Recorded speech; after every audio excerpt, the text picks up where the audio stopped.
Welcome back, our viewers, our learners. Welcome back to this other episode of the online economics class. My name is Namilo Sauda, and previously we were looking at the price theorem. We saw that it is simply a concept that analyzes the relationship of prices, demand and supply, how the price influences demand and supply in a free market economy. We looked at the demand, looked at the supply. We looked at how prices are determined in a free market economy, some of the ways of price determination. We looked at haggling, which is also known as bargaining, whereby we have the seller and the buyer. These people negotiate until when they reach an agreement. We looked at auctioning. Auctioning is also known as bidding. We have the seller and the bidders, and we say that the bidders compete for the item, and the highest bidder takes the commodity. So we have bargaining, we have auctioning, then we also have forces of demand and supply. We say that when the demand is high, there are many customers, and automatically the seller has to increase the price. So the higher the demand, the higher the price.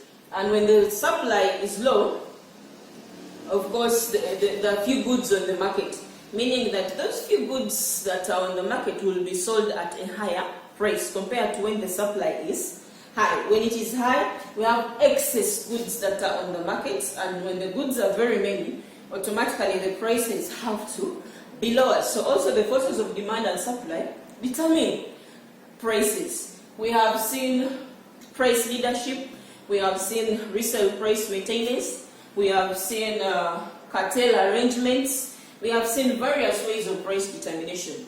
So to start with, here we are going to look at the types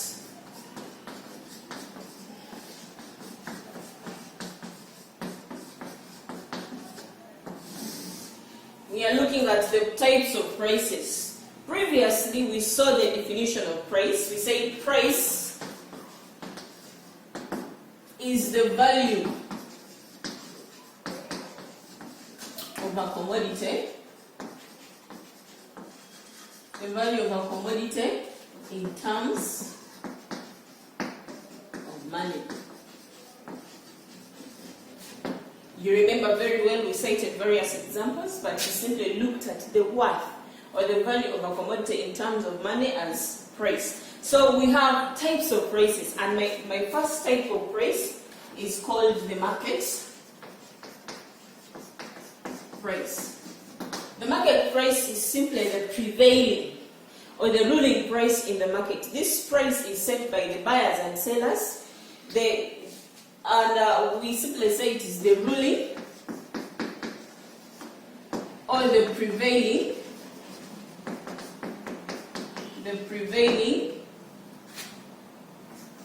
price in the market. The ruling or the prevailing price in the market. This is set by buyers and sellers at a particular period of time. The ruling or the prevailing price in the market set by buyers and sellers in a particular period of time. The market price. Many of us, if you're asked what is the price of a one counter choir book, your mind automatically runs to 3,000 shillings or maybe 2,500 shillings. Simply the prevailing or the ruling price in the market that is set by the buyers in a particular period of time in the market. We call it the market price. We have another type which is the equilibrium.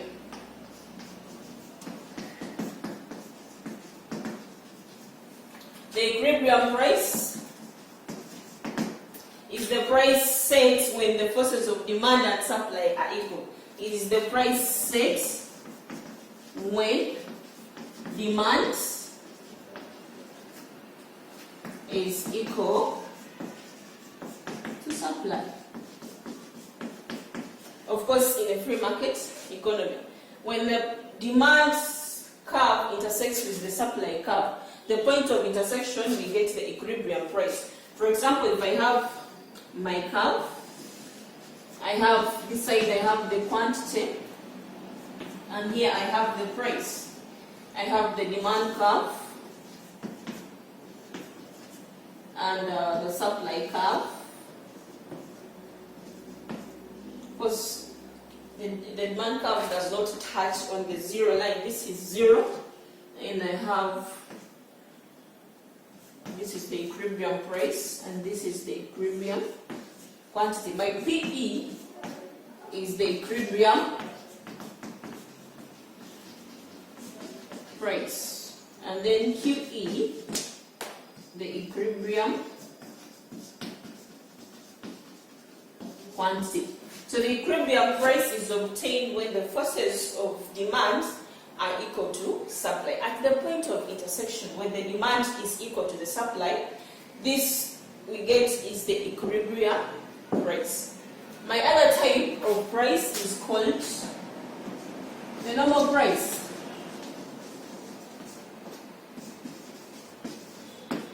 The normal price is also called the ideal. The normal price is also called the ideal price, and it is the long run equilibrium price. We also call it the long run equilibrium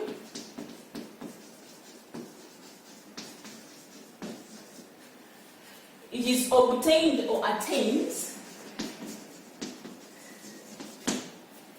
when demand is equal to supply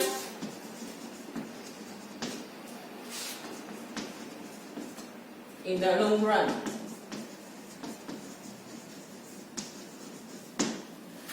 We call it the normal price or an ideal price. The long run equilibrium price, that is my other type of price. Then we price.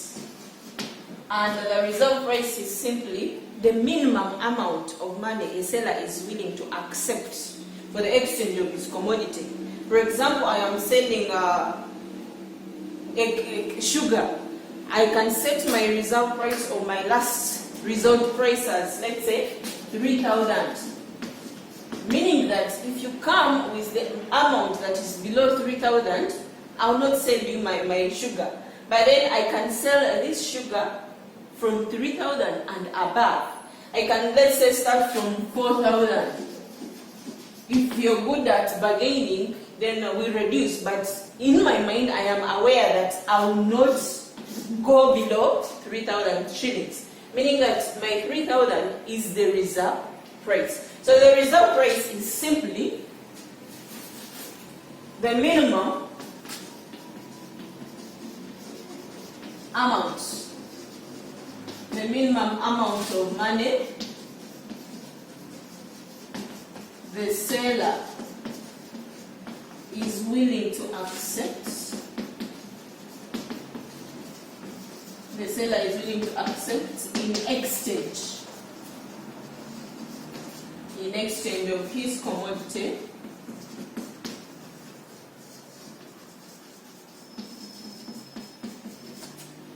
below which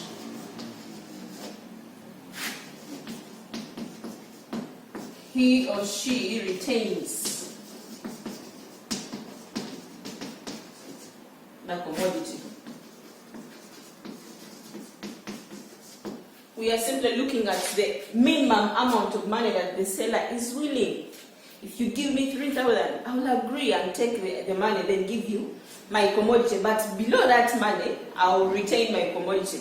So my 3,000 is the minimum, or is the reserve price, the minimum amount of money that I am willing to accept in order to give you, in order to exchange for my commodity. It's called the reserve price. So the types of prices, so far we have the market price, which we say is the ruling or the prevailing price in the market that is set by the buyers and sellers. We have the equilibrium price. We say this is set when the demand is equal to the supply. When the forces of demand and supply are equal, the point of intersection, we get what we call the equilibrium price. We have the normal price, and the normal price is the same as the ideal price. The ideal price is the long-run equilibrium price. It is obtained when the forces of demand and supply are equal in the long run. Then I have lastly the reserve price, like we have said, the minimum amount of money that I can accept for the exchange of the commodity. Then more on the reserve price, we have what we call the determinants.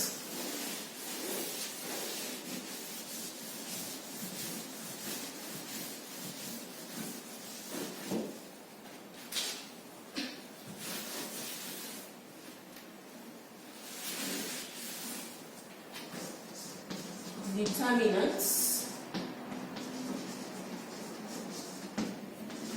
of the reserve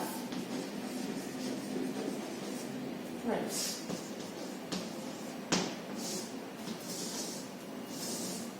What makes me set a high reserve price and what makes me set a very low reserve price? So the determinants of the reserve price. Of course, when we say determinants of, we are not showing whether determinants of a high reserve price or determinants of a low reserve price. We expect these determinants to be neutral. We expect you to give neutral points. Show us what leads to a high reserve price and what leads to a low reserve price. You have to give us the two sides. The points have to be neutral points. So one of the factors we can cite is the expected demand for the commodity. The expected demand for the commodity. I am a seller of, let's say, I am a seller of ladies' top dresses. Of course, ladies love designs and love to shop a lot. The expected demand for the commodity. If I expect a high demand for my goods, then I automatically have to set a high reserve price. Because if you don't buy now, then I can retain my goods and sell them later when the demand is high. If today my demand for the commodities is low, but then I expect it to increase in future, then I am going to set a high reserve price in order not to sell my goods cheaply, retain them and sell them when the demand has increased. Previously, we saw that when the demand is high, then the prices increase because there is market for what you're selling. When the demand is high, the price becomes high. So when the expected demand for the commodity is high, if the expected demand for the commodity is high, when the demand is high or increases, we expect the reserve price to also increase. I'll set a high reserve price for my item because I expect the demand to increase. Why do I set a high reserve price? I want to retain in order the reserve price increases in order to retain the commodities and sell them when the demand is high. My point is expected demand for the commodity. Number one, when the expected demand is, when we expect the demand to increase in future, we shall set a high reserve price today. Because we know that even if you don't buy them now, I'll be able to retain my goods, keep them, and sell them when the demand has increased. I sell them at a higher price when the demand increases. And then, since we say that they have to be neutral points, while can say, whereas when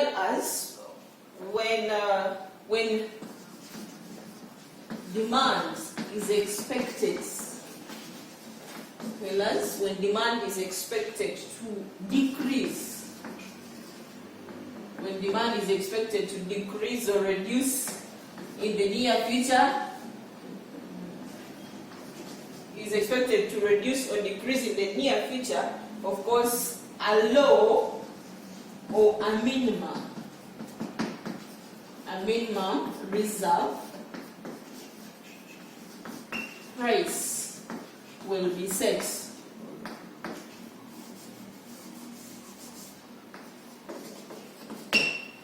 When the demand is expected to reduce or decrease in the near future, then we set a low and minimum reserve price.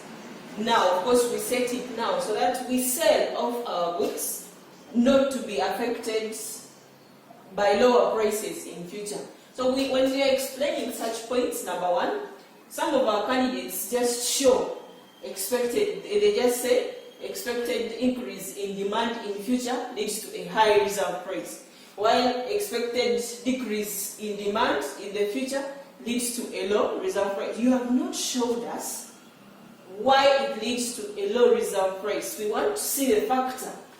If we expect a decrease, an increase in demand, yes, we expect an increase or a high reserve price.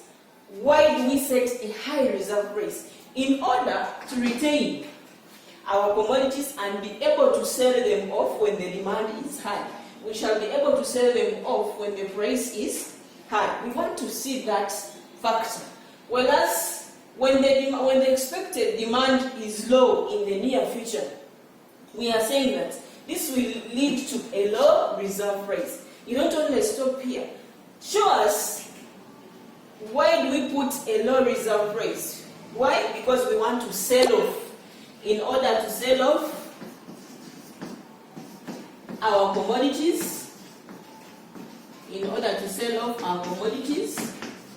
and not to be affected by the low prices. So those are the elements we are looking for. Much as you have showed the two sides, go ahead and show us why you're setting a high reserve price, what do you achieve, and then why you're setting a low reserve price. What reason leads to a low reserve price?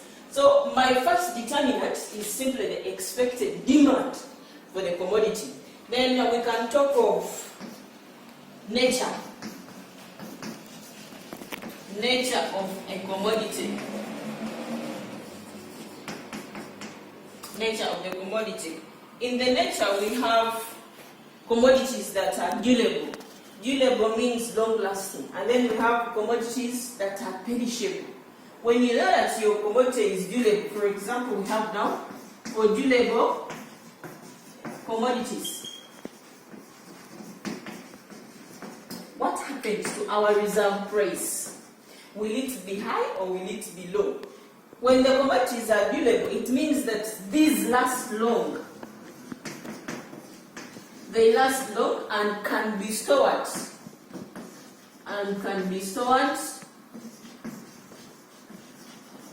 For a long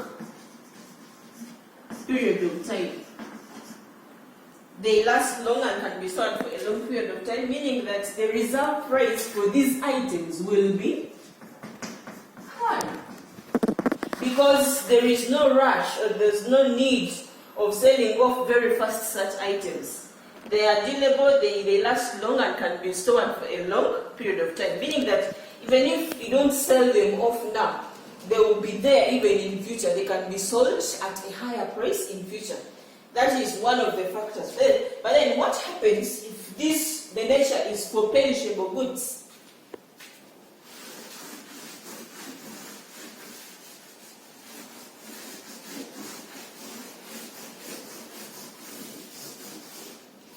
Nature of the commodity, we have, however, if we have perishable,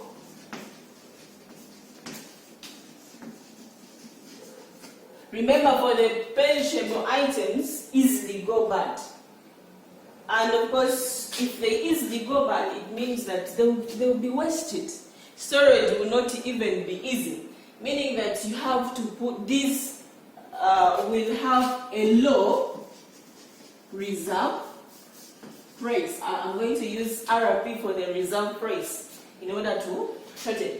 But then we are saying that perishable goods, for this nature of goods, for them, we put a low reserve price. Why? Because we want to sell them off. This is the point we are looking for. Because we want to sell them off before they go bad. Before they go bad, or before they are wasted. So the nature of the commodity also determines the reserve price. If the commodities are durable, if they last long, then we can put a high reserve price because they are easy to store and they cannot easily go bad. But if the nature of our goods is perishable goods, we set a low reserve price because these can easily go off. We want to sell them off in order to avoid losses, because we want to sell them off before they go bad in order to avoid losses. So the explanation we need is not only just showing durable goods, high reserve price, perishable goods, low reserve price. We want to see why the high reserve price or why the low reserve price. Why? Because we want to sell them off before they go bad in order to avoid losses. So the other type we can think of is this was the expected demand for the commodity, and this can be the expected future price of the commodity. The expected future. Another determinant of the reserve price, which is the expected future price of the commodity. What happens if I expect the price of my commodity to increase in future? Meaning that if I have stock now, I'm going to try to set a high reserve price so that I retain my commodities and be able to sell them in future when the prices have increased. So an increase in the expected future price, an increase in the expected future price, of course, leads to a high reserve price. When I expect an increase in the future prices, then I'm going to set a high reserve price. Why? Because I want to, in order to retain the commodities and sell them when the prices have increased. And if there is a decrease in the expected future prices, when I have a decrease in the expected future prices, I automatically set a low reserve price. If I expect the future prices to fall, I set a low reserve price because I want to sell my commodities, sell them now when the price is still good, in order to avoid the losses in future when the price has lowered. So we want to see the two sides still. What happens if you expect the future prices to increase? You retain the commodities, you set a high reserve price in order to retain the commodities and sell them when the price has increased. And then if you expect the future prices to decrease, you set a low reserve price now because you want to sell off the commodities. You want to sell off the commodities at this current price in order to avoid losses. In future when the price has lowered. So the expected future prices is also another determinant of the reserve price. We have the expected demand for the commodity. We have the nature of the commodity. That is, if the commodity is durable, you set a high reserve price. If the commodity is perishable, you set a low reserve price. Then the future price expectations. We have another factor which is actually the length of the gestation period. Length of the gestation period. How long does it take you to produce a certain commodity? If the gestation period is, for example, long, this is length. the length of the gestation period. If the commodity takes a long gestation period, it means that you go through very many hardships to produce that commodity. And it implies that you're going to set a high reserve price, because if you set a low reserve price and sell these commodities very easily, then it will be hard for you to replace them. So when the gestation period is long, we expect a high reserve price. Why? Because it is the production process. Because the production process for such commodities is long, and of course, these commodities are not easily replaced. But then, if the gestation period is short, the length, if it is a short one, you can set a low reserve price, because when you sell off the commodities easily at a lower price, you can easily replace them because they take a low gestation, a short gestation period. So we have another factor, which is the size of transport, the size, or we can even say the cost of transport. Size of transport or the cost.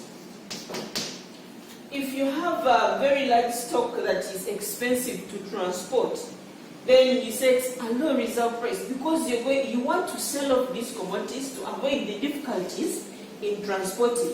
But if the transport costs are very few, then why sell off the commodities very fast? You set a low reserve price. If there are inconveniences, for example, if the cost here is high, the cost of transport is high, meaning you're going to set a low reserve price because you want to sell off these commodities to avoid to avoid incurring high cost of transport. But then if the cost is low, if the cost is low, then it means you're going to set a high reserve price. If the cost of transport is low, you set a high reserve price because you're not in the rush. Storage is easier for such commodities, and you don't need to sell off easily. You can retain your goods, keep them, and sell them later. So the determinants are many, and so far those are some of the determinants we can cite.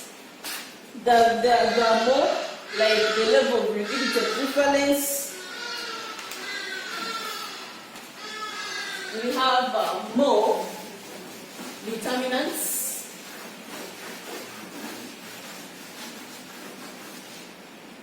like the level of liquidity prevalence.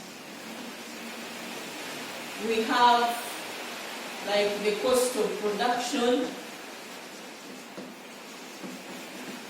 level of liquidity prevalence. If I want money urgently, I want to hold money in cash form, then I'm going to set a low reserve price because I want to sell off the commodities and get the money.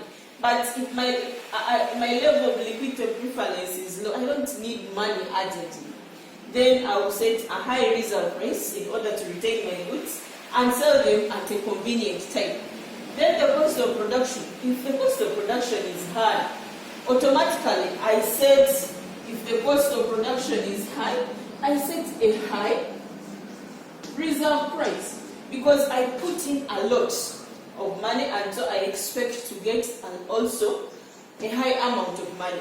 And then if the cost of production is low, then the reserve price will also be low because I don't incur a high cost. So those are the determinants of the reserve price.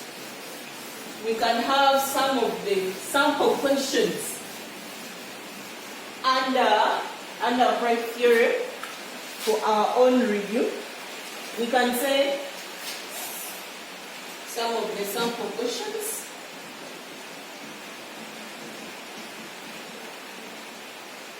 One, we have differentiate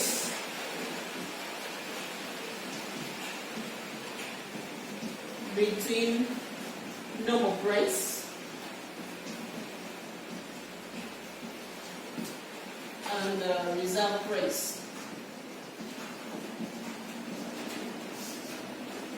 B, we have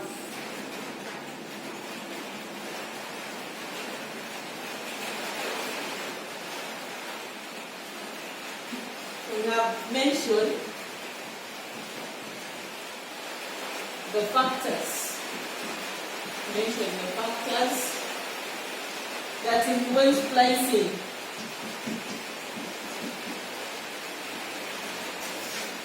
Pricing of a commodity.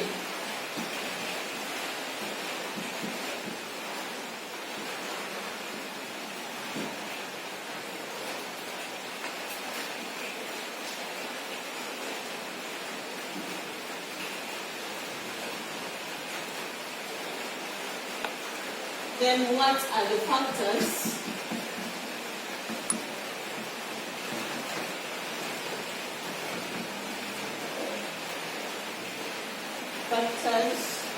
that influence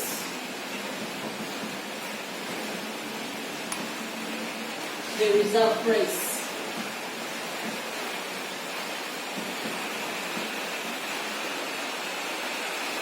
In an economy.